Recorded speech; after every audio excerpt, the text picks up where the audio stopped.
Video देखें। पाकिस्तान में Germany की सफ़ीर के साथ एक वाक़या पेश आया, माजूरी के ऊपर ख़ताब करते हुए कॉन्फ्रेंस में। You oppose this genocide? Are you ashamed of the role of your country?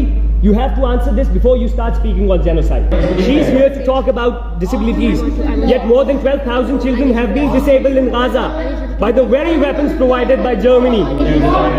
How do you expect us to hear from her on disability? इस लड़के का नाम है अली अब्दुल्ला खान और इसने ऐना लिपाल जो है जर्मनी की सफ़ीर पाकिस्तान में, उसको कन्फ्रंट किया कि भाई एक तरफ तुम मजदूरी पे मैं लेक्चर देने आ गई हो और ऊपर तुम्हारे वेपन्स ने गज़ा के अंदर हज़ारों की तादाद में बच्चों को माजूर कर दिया। जो शहीद किया वो अलग है, लेकिन अफसोस का मकाम यह है कि पाकिस्तान इतना नीचे लगा हुआ है कि बाद में उन लड़कों को पकड़ा गया और उनको बुरा भला कहा गया। यहाँ तक खबरें आई कि उनको गिरफ्तार कर लिया गया, लेकिन शायद गिरफ्तार नहीं किया गया। आराम से बात करो, आराम से। आप भी आराम से बात करें। फलस्तीन के अंदर जेनोसाइड हो रहा है। फलस्तीन के अंदर आराम से बात करें। कैसे बात कर रहे हैं? और ये भी बता दूं, ये आसमा जहांगीर कॉन्फ्रेंस थी।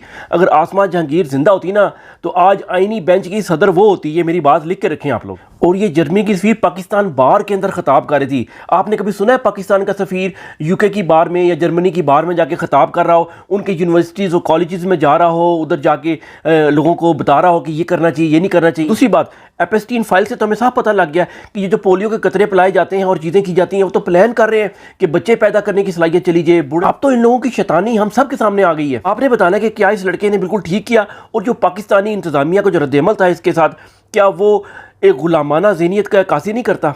और वकील और जज ये तो अपने आप को मी लॉर्ड कहलवाते हैं। अभी तक उनके गुलामों वाला सिस्टम इन्होंने बनाया हुआ है।